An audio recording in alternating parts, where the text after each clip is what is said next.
Paz do Senhor, amada igreja. Vamos abrir a nossa Bíblia, por favor, em Efésios, capítulo de número 5, a partir do versículo de número 22.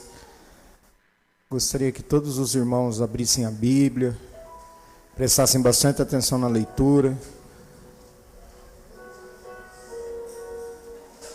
Quem está sem Bíblia, abre o celular. Quem está sem celular, sem Bíblia, fica perto de quem está com Bíblia. Mas, por favor, abra a Bíblia.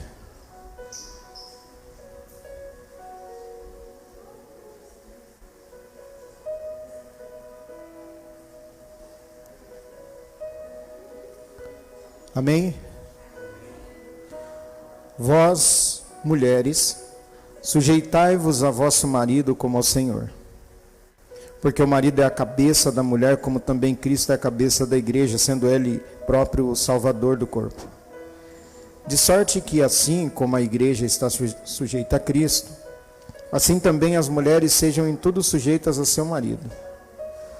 Vós, maridos, amai vossa mulher, como também Cristo amou a igreja e a si mesmo se entregou por ela, para santificar, purificando-a com a lavagem da água pela palavra, para apresentar a si mesmo igreja gloriosa, sem mácula, nem ruga, nem coisa semelhante, mas santa e irrepreensível.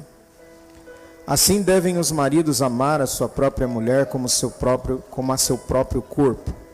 Quem ama a sua mulher, ama-se a si mesmo. Porque nunca ninguém aborreceu a sua própria carne. Antes a alimenta e sustenta, como também o Senhor a igreja. Porque somos membros do seu corpo. Por isso, deixará o homem seu pai e sua mãe, e se unirá à sua mulher, e serão dois numa só carne. Grande é este mistério, digo, porém, a respeito de Cristo e da igreja. Assim também vós, cada um em particular, ame a sua própria mulher, como a si mesmo, e a mulher reverencie o marido. 6 agora, capítulo 6, versículos 1, 2 e 3. Vós, filhos, sede obedientes a vossos pais no Senhor, porque isto é justo. Honra a teu pai e a tua mãe, que é o primeiro mandamento com promessa, para que te vá bem e vivas muito sobre a terra. Amém? Pode sentar, por favor. Graças a Deus que Deus nos dá essa oportunidade de nós estarmos aqui. Irmãos,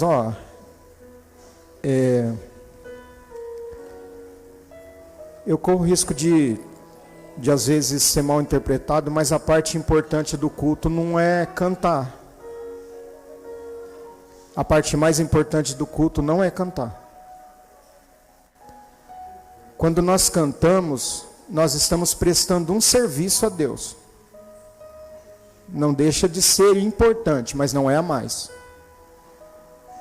O que faz a diferença é esse momento aqui. Porque se nesse momento você saiu daqui e não entendeu nada, não adiantou nada, sinceramente. Eu enxugo o gelo e você ensaca a fumaça. Porque o mais importante do culto é a palavra de Deus. Não é a apresentação que se faz do círculo de oração, não é a apresentação que se faz da juventude, das crianças, do grupo de louvor, não. Nós precisamos fazer uma correção nesse sentido, para que nós não caiamos no mesmo erro de Israel. Quando Deus, no capítulo de número 58 do livro do profeta Isaías, diz assim: o culto de vocês me causa canseira, é como se fosse estrépito, é como se fosse graveto pegando fogo, não para o bom, mas me incomoda. Porque se eu chegar aqui, cantar, fazer a minha apresentação e depois não dar a mínima para a palavra, não precisa não trazer uma Bíblia para a igreja, no celular, no tablet, não sei onde, mas não trazer uma Bíblia para a igreja, que é o momento de Deus falar com a gente, e na verdade o que vai mudar a sua vida não é o hino da Cassiane.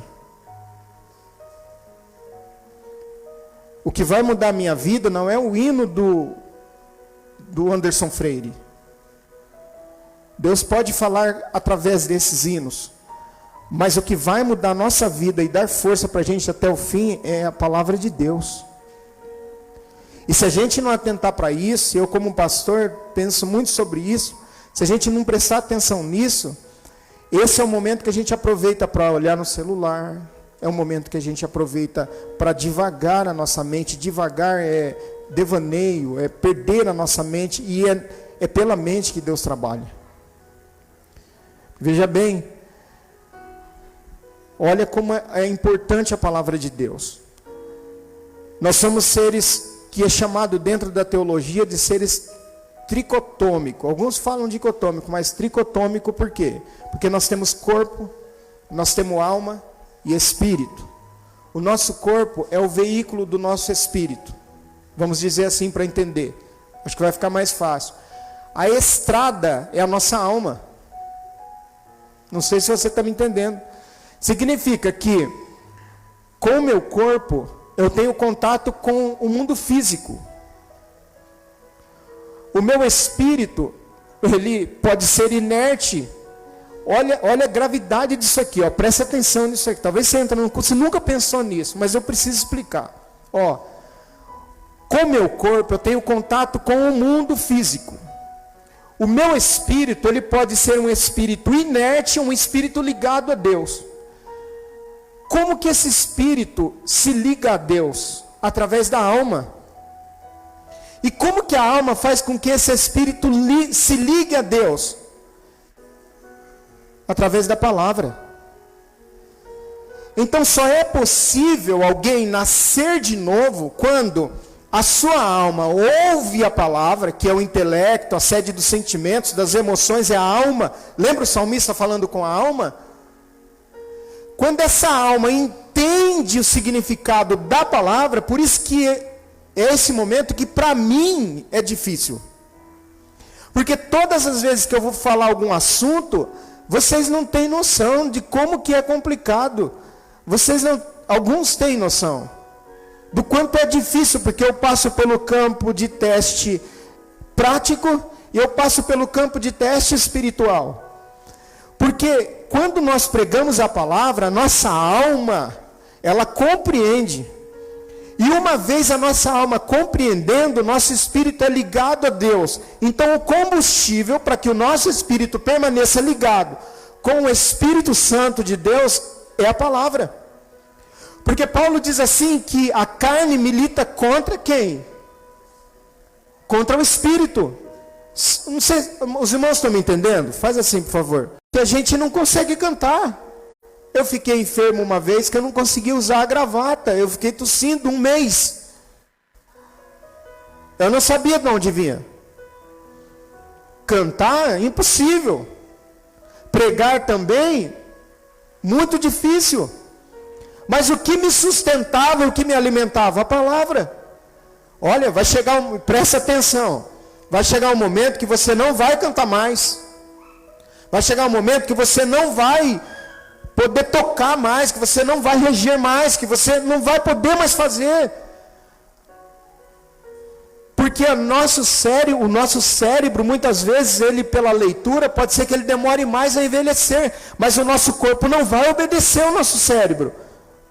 É por isso que as pessoas vão, à medida que vai chegando a idade, elas caem com facilidade, porque o cérebro fala assim, desce essa escada, o corpo fala, não, mas eu tenho limitações, o cérebro continua determinando, mas a pessoa não tem mais condições de descer a escada, você não vai ter condições de cantar, mas o que vai ficar é a palavra. É por isso que eu insisto tanto, e hoje eu vou ser sincero para vocês, hoje na hora que o tempo fechou às 7 horas, que começou a fechar e ficar tudo escuro, e deu aquele, não sei se aqui os irmãos escutaram um trovão que deu muito forte, falei, meu Deus, eu já na minha cabeça eu pensei, não, a igreja não vai, né?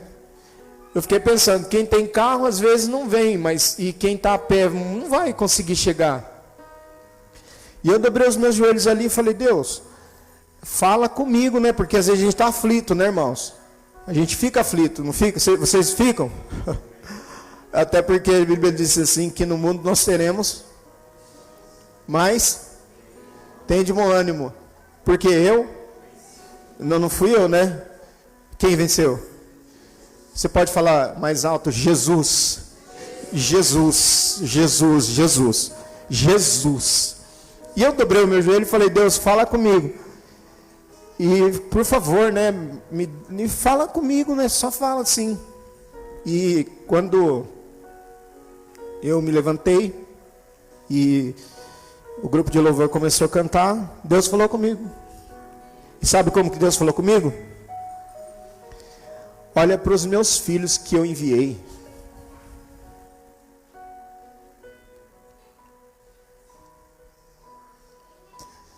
Olha para os meus filhos que eu enviei. Essa é a resposta para a tua oração. Eu tenho motivos nessa noite para ser o homem mais feliz do mundo como pastor. Sabe por quê? Porque você é de Deus. Você é de Deus. E quem te trouxe até aqui foi o Senhor. Ele te deu forças, Ele te deu graça. Então eu agradeço ao nosso Deus por Ele responder às nossas orações. Porque quando nós olhamos para as circunstâncias dessa vida, elas podem nos assustar. Mas quando nós olhamos para a palavra de Deus, nós temos esperança. Sim, nós temos esperança. E é ela que nos move. Nós não somos movidos pelo dinheiro. Somos? Então, eu não sei se você é movido pelo dinheiro. Provavelmente não, porque dificilmente o seu pagamento ainda está no teu bolso, né? Se fosse movido pelo seu salário, já era. Você falaria assim, só no... E para aqueles que não trabalham com salário, né? Que dependem de serviço, então... Não, nós não somos movidos pelo dinheiro, nós não somos movidos pelos nossos bens, nós não somos movidos pelas circunstâncias da vida, nós não somos movidos porque chove, porque não chove, porque faz calor, porque faz frio, nós não somos movidos por emoção, pelo humor, nós não somos movidos pelo coração, nós somos movidos pela palavra de Deus. E é ela que nos guia. E falar sobre esse assunto, sempre eu vou retornar em alguns textos, porque nós estamos falando sobre família. E falar sobre família é bastante complicado. Tem um poema que eu até não sei se eu vou ler ele inteiro, mas os irmãos já ouviram falar num poema que chama Arroz de Palma? Quem já ouviu? Ah, não? Então eu vou ler. Família é prato difícil de preparar. São muitos ingredientes. Reunir todos é um problema, principalmente no Natal e no Ano Novo. Pouco importa a qualidade da panela. Fazer uma família exige coragem, devoção e paciência. Não é para qualquer um. Os truques, os segredos, o imprevisível, às vezes dá até vontade de desistir. Preferimos o desconforto do estômago vazio. Vem a preguiça, a conhecida falta de imaginação sobre o que vai se comer e aquele fastio. Mas a vida, a azeitona verde no palito, sempre arruma um jeito de nos entusiasmar e abrir o apetite. O tempo põe a mesa, determina o número de cadeiras e os lugares. Súbito, feito um milagre, a família está servida. Fulana sai a mais inteligente de todas, Beltrano veio no ponto, é o mais brincalhão e comunicativo, unanimidade. Cicrano, quem diria? Solou, endureceu, murchou antes do tempo. Este é o mais gordo, generoso, farto, abundante, aquele, o surpreendente. E foi morar longe. Ela, a mais apaixonada, a outra mais consciente. E você? E você mesmo, que me leu os pensamentos e veio aqui me fazer companhia? Como saiu no álbum de retratos? O mais prático e objetivo? A mais sentimental? A mais prestativa? O que nunca quis nada com o trabalho? Seja quem for, não fique aí reclamando do gênero e do grau comparativo. Reúne essas afinidades e antipatias que fazem parte da sua vida. Não há pressa, eu espero, já estão aí. Todas? Ótimo. Agora, põe o avental, pegue a tábua, a faca, mais afiada e tome alguns cuidados. Logo, logo, você também estará cheirando a alho e cebola. Não se envergonhe de chorar. Família é prato que emociona. E a gente chora mesmo, de alegria, de raiva e de tristeza. Não vou continuar esse poema, ele é longo, tem 2 folhas, ó. Eu salvei ele inteiro, mas não vou ler não, tá bom? Porque não vai dar tempo. Mas família é isso. Família é exatamente isso. Um que dá mais problema, outros que não dão tanto problema assim. Uns dizem que na família tem ovelha. Não pode falar. Diz que na família tem, né? Mas aí talvez seja nós mesmos. Seja eu, seja você. Mas o certo é que família tem de tudo. Mas é na família, como sendo um projeto de Deus, que nascem aqueles que, se a família tomar uma atitude, serão abençoados e abençoadores. Porque a família, e aqui eu falei que eu ia de vez em quando voltar em alguns textos, a família é um projeto de Deus. A família é um projeto de Deus. Como isso? Nós fizemos a leitura no domingo, fizemos a leitura na quarta-feira. Eu falei que eu vou ficar falando sobre esse assunto, porque não é bom perder a família. Porque não é bom perder a família. A gente deixa o que for necessário. A gente recusa trabalho por causa da família. Se você não recusou, talvez você tenha que recusar um dia. Sai de um trabalho por causa da família. Tem experiência dentro da minha casa de precisar sair do trabalho por causa da família. Nós fazemos de tudo para não perder a família. Sempre quero lembrar de algo que tenho dito aqui nessa terceira vez que estou falando sobre esse assunto. Olha aqui, presta atenção, por favor. O que aconteceu daqui para trás, você consegue mudar? Não. Esquece. O que acontece hoje, eu posso mudar? Posso? Não, eu devo. Por que eu devo mudar o que acontece hoje? Para que o futuro seja diferente. Irmãos, eu vou comentar um pouquinho mais sobre esse assunto, mas eu quero adiantar uma coisa. Eu estou lendo um livro que chama O Líder Emocionalmente Saudável. E ele fala que nós temos sombras. Eu só vou adiantar alguma coisa. Nós temos sombras. Sombras que, uma vez engatilhadas, elas geram alguns comportamentos que nós nem imaginamos, que fazem parte dessas sombras da nossa vida. E aí, eu cito, por exemplo, e aqui mais uma vez eu quero repetir que eu não quero causar peso no coração de ninguém, mas é preciso dizer isso. Mas filhos de pais divorciados, eles precisam de um esforço maior. A mãe ou o pai que ficou cuidando precisa fazer os 2 papéis. Ele precisa de um esforço muito grande para poder fazer com que essa pessoa, esse menino ou essa menina, vença na vida. Quando vem para a igreja, eu não me canso de dizer isso, que talvez você reclama, talvez a gente reclama da igreja, né? A igreja sim, a igreja é isso. Mas quando essas pessoas vêm para a igreja, elas já romperam um obstáculo enorme. E pode ter certeza que daqui elas sairão vencedoras. Eu não tenho dúvida disso. Porque nós queremos, se você tem 10, 20, 50 anos, 47, para pertinho de 48, não importa a sua idade. Se você quer fazer diferente hoje, você pode. Porque o que vai te segurar no passado, o que segura a gente no passado, é o diabo. Porque a única maneira dele não me fazer progredir sabe aquela voz que fala assim, ó, você é igual sua mãe. você é igual ao seu pai, tá?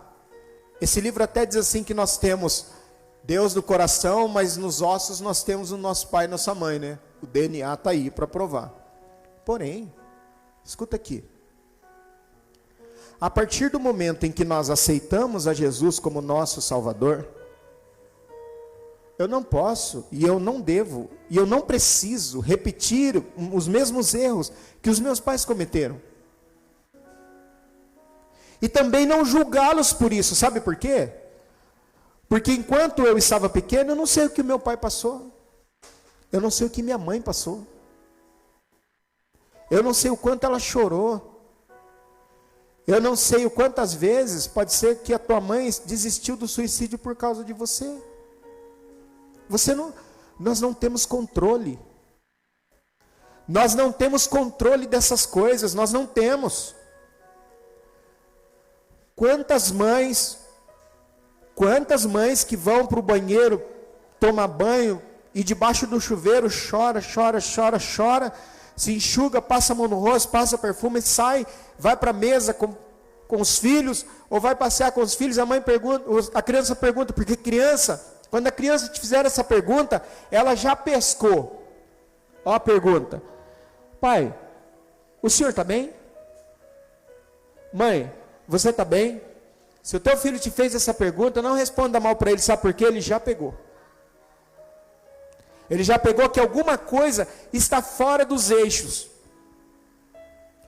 Então nós precisamos reconsiderar essas coisas, porque daqui para trás eu não mudo, mas aqui hoje, eu, Celso, uma coisa faço é que me esquecendo das coisas que atrás ficam, e eu avanço. Filipenses 3:14, vê se abre aí Filipenses 3:14 ou 3:13, talvez eu não marquei esse texto, mas ele pode nos ajudar nessa construção. Filipenses 3:13, eu acho que é o 3:14. 3:14. Põe o 13 para ficar o contexto bem. Irmãos, olha, presta atenção aqui, por favor, ó. Irmãos, quanto a mim, não julgo que eu haja alcançado, mas uma coisa faço. O que eu faço? Esquecendo-me. Ó, então, primeira coisa, olha aqui, irmãos, isso aqui não é amnésia, tá? Porque não tem como eu me esquecer que eu nadava na enxurrada, não é mesmo, Carlos? Não tem jeito de eu me esquecer disso. Que a gente morou lá, né? Passava, a rua era de terra, passava caminhão de boia fria, não é mesmo? Que a nossa casa era de balaústra. Não tem como esquecer? Não tem. Não tem como a gente se esquecer disso. Isso não é amnésia. Paulo está falando assim, ó. As coisas que me aconteceram, porque a Bíblia ela se completa, né? Porque ele fala: as coisas que me aconteceram contribuíram para o proveito, o crescimento do Evangelho. As coisas que aconteceram a ele hoje me servem eu considero como se fosse esterco. Esterco não é no sentido de jogar fora, mas é no sentido de aquelas coisas que me aconteceram hoje são como adubo para que eu cresça. Você entendeu? Eu me esqueço, ou seja, se elas servem de adubo para o meu crescimento, elas não me causam mais dor. Eu não volto lá para revisitar. Ó, escuta aqui, ó, eu vou fazer uma coisa aqui para vocês nunca mais esquecer. Ó, eu estou aqui nessa vida hoje, sou o Celso, já passei por muita coisa, me tornei crente, Jesus me aceitou, né, no Calvário, e eu reconheci isso. Você também. Você é salvo. Então, aí nós mudamos de vida. Hoje eu carrego uma bagagem, você também. Mas eu não vou de forma alguma lá atrás e falar assim: ó, escuta só, presta atenção. Não, só para guardar. Estou vivendo uma vida debaixo da graça, sim? Você está vivendo uma vida debaixo da graça? Sim. Eu não vou sair daqui, revisitar lá e falar assim: oi, vida desgraçada. Acho que ficou claro, né? Eu sei que deve ter causado algum problema, Mas, oi vida desgraçada, eu vim aqui de novo te visitar, vamos tomar um café junto? Sentar, tomar um chá da tarde, conversar com ela. Como que você está? Estou com saudade de ficar por aqui. Eu não estou com saudade dela, tá? Estou com saudade de ficar por aqui com você. Quando a gente fazia um monte de coisa errada. Lembra quando eu fiquei sozinho e eu fiquei sem rumo, não sabia para onde ir, corri para casa do vizinho. Quando no Natal a gente passou daquele jeito, lembra? Eu estou citando alguns exemplos que podem acontecer. O meu pai bateu na minha mãe, ou minha mãe foi embora, meu pai foi embora, ficou dias fora de casa. Então, vida desgraçada, a gente faz isso? Não, a gente está aqui, ó, debaixo da graça. Você não é aquele lá. Ó, você não é aquela lá.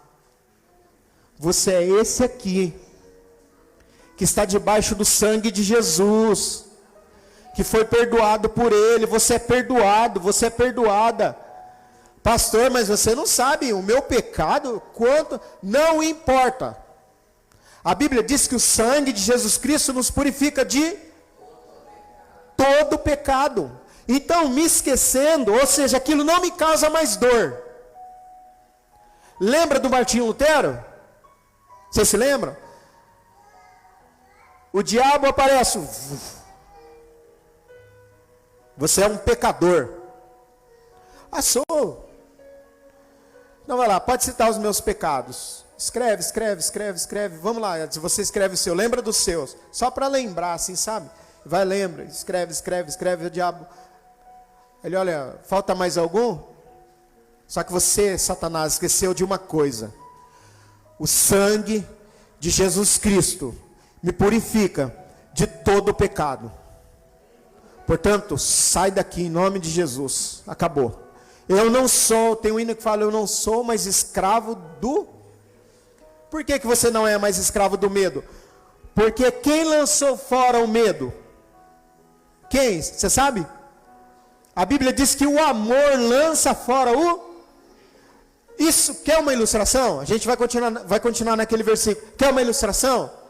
A criança está com medo, gritando, abre a boca, e tem criança que chora, né, irmão? Parece que está matando, é perigoso vir chamar o conselho tutelar. E não é nada assim, né? Não é tão grave, é alguma coisa. Mas chora, faz aquele berreiro, ou está com medo, alguma coisa assim. Quando a mãe chega e pega no colo, está no berço lá, e pega no colo e traz para perto de si, ele sente o cheiro da mãe, o amor da mãe no ar, o que ele faz? E depois de um tempinho que você está, né? Por isso que depois você vai ter dor na coluna, é assim, aí você faz assim. O amor lançou fora o medo. Aquele medo que a gente tinha lá atrás, agora o que a gente faz? Ele serviu para mim de esterco, de adubo. Então eu não volto a revisitá-lo, mas ele fala assim, ó, eu não volto lá, aquilo não me causa mais dor. Mas eu não fico aqui parado, estatelado aqui. Não, eu faço o que? Eu avanço. Você está avançando? Você está avançando? Você está avançando para frente? Olha aqui. Quando a gente está...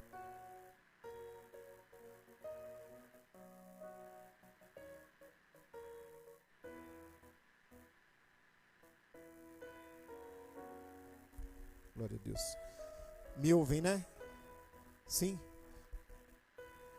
Quando a gente estava na desgraça, olha, presta atenção. Nós estávamos assim, ó, caminhando, ó, olha aqui, ó.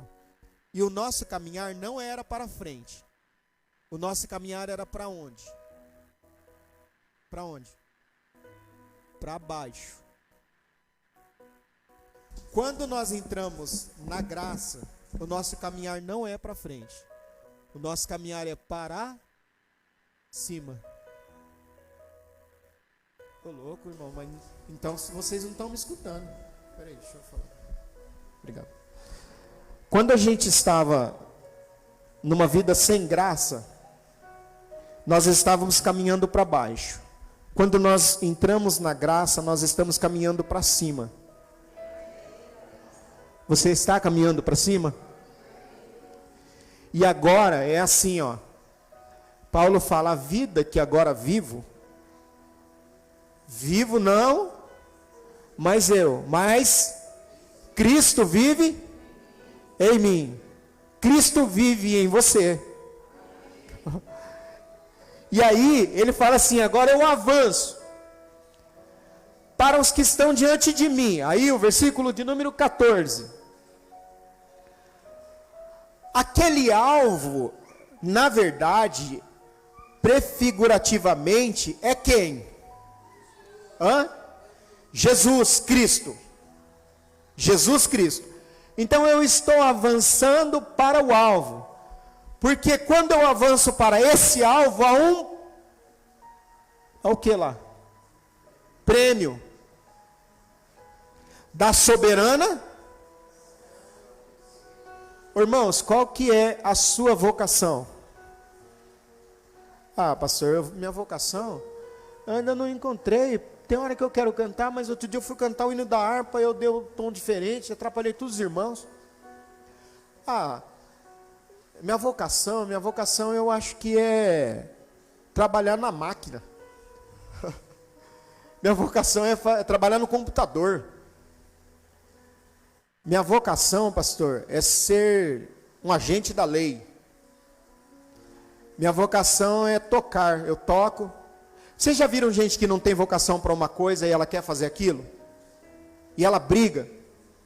E ela fala assim: não, eu fui chamada para cantar. Aí ela canta bem até 50% do hino. O próximo 50%, não sei o que acontece que... você fala assim: meu Deus do céu. Tá, é para o Senhor, né? Não quero entrar nesse mérito. Mas sabe qual que é a nossa vocação? A nossa vocação é o céu. A nossa vocação é a salvação. Por isso, agora, o que nós estamos fazendo? Pastor, mas tem hora que, sabe o que eu penso? Tem hora que parece que a minha vida é uma vida que eu fico girando em volta. Olha, eu vou te falar uma coisa aqui, ó. Deus conhece o que você está passando. Eu vou falar mais ainda. Deus sabe que não tem sido fácil. Mas Ele não te esqueceu. Deus não te esqueceu. Pelo amor de Deus, ou pelo amor dEle, que Ele tem por você. Irmãos, eu tenho meus filhos, né? A gente está falando sobre família. Irmãos, se eu puder socorrer os meus filhos, eu vou fazer. Eu, sendo mal, a Bíblia diz, sei dar boas dádivas aos meus filhos. Quanto mais Deus, que é perfeito. Será que quando está tudo bem, né, pra gente, aí Deus olha e fala assim: eu estou com você. E quando as coisas não vão bem, o que será que Deus fala? Você já parou para pensar? Será que Deus fala assim, ó, seguinte, ó, hoje não deixa ele dormir em casa não, porque ele andou aprontando aí, e vai dormir para fora de casa hoje, não deixa, e também não deixa vir para a minha igreja também. Está resolvido. O que Deus faz com você nas suas provações? Sabe o que Deus faz? Ó, guarda isso aqui. Sabe o que Deus faz? Nas suas provações, Deus te ama. Nas suas lutas, Deus te ama. Na sua alegria, Deus te ama. Nas suas decepções, Deus te ama. Por que Ele faz isso, pastor? Porque Deus é amor. Agora, quando que isso se torna mais forte? Isso se torna mais forte quando os propósitos são alinhados. E aí que é a beleza da família. Ninguém, lógico, com exceção daqueles casamentos que são forçados, né? Tem um monte de casamentos forçados, mas lá para o Oriente, aqui não. Não sei se tem também. Mas ninguém te colocou uma faca no pescoço e falou assim, ó, você vai casar e pronto. Não, você olhou, sentiu um negócio. Lembra como que foi? Para você que casou? Olhou, sentiu um negócio, falou assim, parece que rolou alguma coisa no ar. Hoje o pessoal fala que deu química. Rolou alguma coisa no ar. Aí você olha de novo.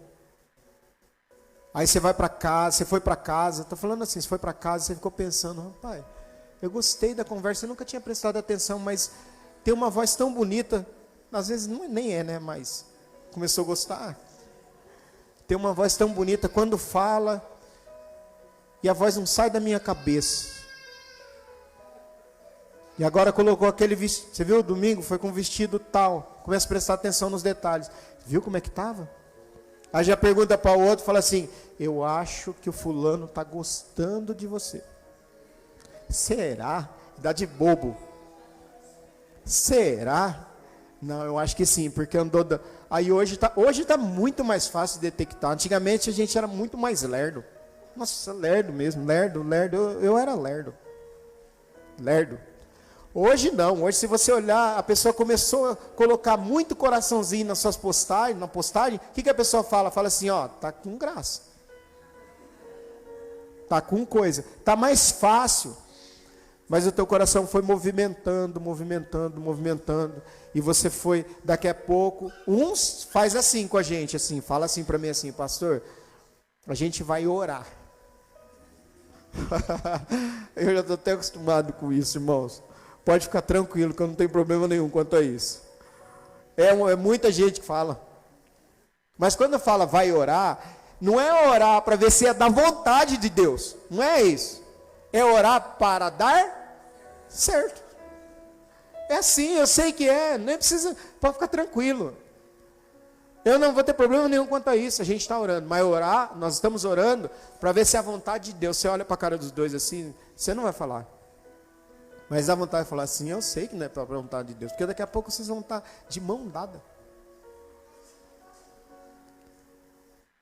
Por que isso aconteceu? Porque Deus foi unindo os propósitos. Foi unindo os propósitos. Para que Ele operasse. Então, por isso, nós estamos dentro do tópico que a família é um projeto de Deus. E que Ele projetou a família desde o Éden. Não é bom que vocês fiquem só. Não é bom. Eu vou fazer alguém para te ajudar. Alguém para ficar do teu lado. E aí, para se casar ou para constituir uma família, precisa de maturidade. É lógico que com o passar dos anos, alguma coisa vai passando. No começo, algumas dúvidas ainda vão existir, e briga por causa de pouca coisa. Depois o tempo vai passando, algumas marcas vão ficando, algumas coisas você vai tendo que tratar. E detalhe, presta atenção aqui, quando você se torna cristão, e você aceita Jesus, e você estabelece a sua família, você passa a ser exemplo. As pessoas olham e falam assim, você viu o casamento do fulano? Está dando certo. Uns vão falar, é uma bênção. Outros, tem gente que vai ficar até com inveja. Porque tem gente que não quer ver a felicidade dos outros. Por isso que Paulo fala assim, essa é uma palavra dele, tá? Filipenses 3:1. Espera aí que eu fiz a anotação, desculpa irmãos, eu fiz a anotação errada. 1 aos Coríntios, capítulo de número 7, versículo 7. É que eu anotei em local diferente. 1 aos Coríntios, capítulo 7, versículo de número 7. Ele fala assim, eu vou ler até o versículo 11 para vocês entenderem. Como que ele pensa, o que ele pensava. Mas isso é ele, tá? Porque ele entendia que casar não é assim. Tem gente que hoje não tem nem idade e fala que namora. Se pedir para fritar um ovo, trocar um gás, Irmão, trocar um gás. Quer dizer, tem que aprender a trocar um gás. Olha no YouTube como que se troca um gás. Porque senão depois a mulher vai chamar... vocês já entenderam, né? Eu nem vou falar que me empolgo. Mas é verdade. Ela vai falar assim, você não sabe trocar? Eu também não sei. Então eu vou chamar. E hoje tem um negócio que eu não gosto. Que chama marido de aluguel. Ah, vai pastar. Como assim? Quem vai arrumar a torneira da minha casa sou eu. Quem vai trocar o gás sou eu. Vou chamar o marido de aluguel, irmão?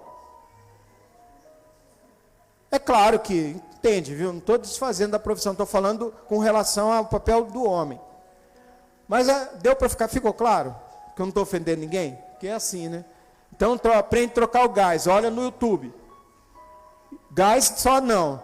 Igual aquele rapaz que falou assim, minha mulher não tem paciência. Fica a cada 6 meses me lembrando que eu tenho que arrumar a torneira.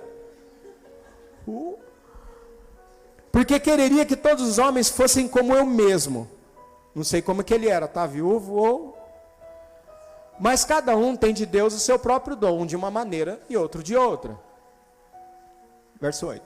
Digo, porém, aos solteiros e às viúvas, que lhes é bom se ficarem como eu. Então, o que dá a entender aí? Sozinho. 9.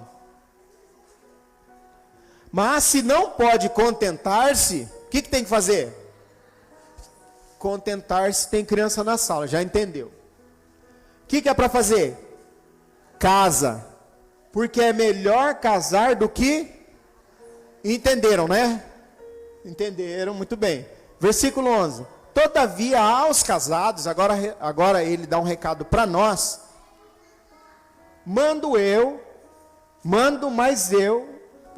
Todavia aos casados mando, não eu. Agora ele está falando de quem? A opinião dele é para que não. Mas e com relação ao Senhor? Que a mulher não se aparte do marido. Ou seja, ele está dizendo assim, ó, se você está solteiro, pensa, raciocina bem, senta, conversa, ora, faz prova, vê se é isso mesmo. Porque é difícil contentar-se, conter-se. Vai acabar casando. Por isso que o pessoal fala assim, crente não pode ficar muito tempo namorando, né? Porque abrasa. Pega fogo. Aos casados, fala o quê? Que fiquem casados. Ele mostra que o casamento deve ser muito bem planejado. E é claro que hoje é muito mais fácil pensar no casamento planejado, com móveis planejados, porque as pessoas fazem, é mais fácil, mas antigamente, e eu não quero ficar com saudosismo, mas como que casava? Tinha tanta coisa na casa? Juntavam as coisas, juntavam um negócio assim, inclusive às vezes quando ia mudar fazia trouxa, não é trouxa, fazia trouxa, e juntava aquele monte de coisa assim, e não precisava de muita coisa não, precisava de um caminhãozão grande, levava tudo aquele monte de coisa, mudava até de carro, perua, eu já mudei em perua. Agora não. Agora as coisas mudaram. Há um planejamento. Tem gente que fala assim, eu quero construir a casa dos meus sonhos, ter os móveis dos meus sonhos, ter não sei o que dos meus sonhos, e aí só vai fazendo o quê? E vai, o negócio vai, porque até chegar tudo isso, vai demorar. Mas a questão aqui, irmãos, presta atenção, que quando nós estamos falando sobre a palavra de Deus, Paulo está falando muito mais disso aqui, ó. Perguntinha que eu sempre faço aqui, vamos ver se vocês guardaram bem. Nós casamos para ser feliz? Por que nós casamos? Então vamos lá. É verdade em partes que nós casamos para ser feliz, mas nós casamos porque somos felizes. Então gente mal resolvida, o que vai fazer se casar? Posso ser claro? Vai infernizar a vida do outro. Porque tem ciúme até do ventilador. A mulher não pode olhar para o lado. O que você está olhando? O que você viu? O telefone treme e fala assim, quem que está? Mensagem de quem? Igual eu vi, estudando para essa santa mulher, falou assim, será que eu conto? Porque senão eu vou acabar dando ideia, né? Mas não tem problema. Ela pegou o telefone do marido e falou, empresta seu telefone aqui. Ele falou, para quê, bem? Aí ela falou assim, empresta seu telefone aqui. Aí ela pegou o telefone e coloca, escreve assim no seu status, solteiro. Aí, ele pegou e falou assim, com mau gosto, escreveu solteiro e coloca um coraçãozinho. Aí ele pegou, mas para quê? Ela falou assim, agora você vai deixar seu celular 3 horas comigo. Aí mensagem em cima de mensagem, mensagem em cima de mensagem, voltou para ele e falou assim, agora escreve assim, tira uma foto comigo. E que capacidade daquela mulher, ela deu risada assim, e o rapaz com a cara meio dá risada, não dá risada. Agora posta no status, casado. Agora faz o seguinte, dá o seu celular de novo, eu vou apagar tudo esse monte de mensagem que chegou aqui, ó, bloquear tudo esse monte de gente aqui. Olha a cabeça, mulher, irmão. Porque se a pessoa, ela não está bem resolvida consigo mesma, Paulo dá um conselho, se resolva, se acerte, porque senão você vai acabar complicando a vida do outro. Aí por isso que eu coloquei aqui, e falei sobre sombras na nossa vida, isso são sombras, talvez não dê tempo, talvez não vai dar tempo da gente chegar lá. Mas o que é uma sombra na nossa vida? Sombra, presta atenção nisso aqui, ó, é muito importante. É o acúmulo de emoções não domesticadas, motivações não puras, não tão puras, ideias que, embora em grande parte inconscientes, influenciam fortemente você e moldam seu comportamento. É a versão danificada, mas em sua maior parte escondida de quem você é. Quer um exemplo? Quer um exemplo? Por que que alguém é tão inseguro num relacionamento? Porque ele tem uma sombra de um relacionamento anterior que o prejudicou. Vou ser bem mais claro. Por que que alguém é inseguro num relacionamento e é altamente controlador? Porque foi traído. E aí sabe o que ele faz, ou ela faz? Ela traz essa sombra para esse relacionamento. Agora eu falo para você, qual homem que suporta isso? Qual mulher que suporta isso? Porque ele não é aquela. Ela não é aquela e ele não é aquele, de forma alguma. E esse não tem nada a ver com aquele problema do passado. Aquilo lá, ele não tem nada a ver com isso. Mas agora ele é constantemente preso, ou ela é constantemente presa por conta de uma sombra, e essa sombra você precisa se libertar dela. Pessoas que precisam de aceitação, é porque foram rejeitadas. É a sombra. Elas foram rejeitadas, de que forma que essas sombras elas se irrompem, elas se mostram? Primeiro, comportamento pecaminoso. Quem foi abusado, muitas vezes se torna um pornógrafo. Perfeccionismo no julgamento, o que é isso? Pessoas que foram criados dentro da igreja, assim, ó, é o seguinte, presta atenção nisso aqui, Deus tem um propósito na sua vida, só que se você se desviar desse propósito, você vai para o inferno. Imagina você todo dia falando isso para uma criança, ou para um adolescente, ó, o seguinte, ó, Deus tem um propósito na sua vida, se você se desviar dele, você vai para o inferno. Quando ele cresce, o que acontece? Excesso de perfeccionismo no julgamento. Então todo mundo para ele é aquela mesma régua. Aí ele passa assim, ó, ele passa a régua dele e fala assim, ó, ele pega o celular de um jovem da igreja que está meio assim, com uma música que é secular, ele fala assim, ó, esse jovem aí está condenado. Porque o padrão que ele passa é um padrão que ele viveu, uma sombra, e precisa se libertar. Explosão de raiva é uma sombra. Sabe aquelas explosões de raiva que nós temos? Irmãos, eu vou dar uma dica aqui, que é do curso Veredas Antigas. Veredas Antigas. A gente às vezes tem explosão de raiva com os filhos. Nós temos. Você já teve explosão de raiva que você não pode ter? E é aquela explosão de raiva que você fala assim, ó, você está no meio do público, você fala assim, fica assim, você fala assim, olha, e você morde. Eu mordo o canto assim, ó, o Natan sabe, eu mordo o canto da boca assim, eu falo, ele olha para mim assim, você deve ter o seu tique também. Só que está no meio de um monte de gente, você não pode fazer nada. Mas na hora que você puder, você vai fazer. Se tiver em casa então, e vem a explosão de raiva, o que você faz? Você fala, mas sabe o que você deve fazer? E eu estou lendo, estou tentando colocar em prática, estou tentando aprender. E eu vou mudar. Você deve fazer uma pergunta. De onde vem isso?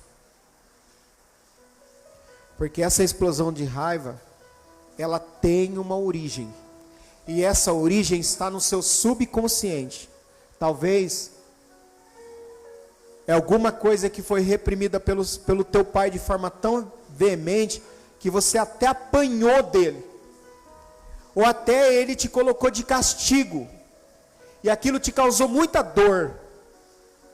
E hoje, quando você é confrontado, aquela explosão de raiva vem. A primeira coisa, a gente precisa parar e colocar a mão assim e falar assim, Deus, de onde vem isso? Me ajuda.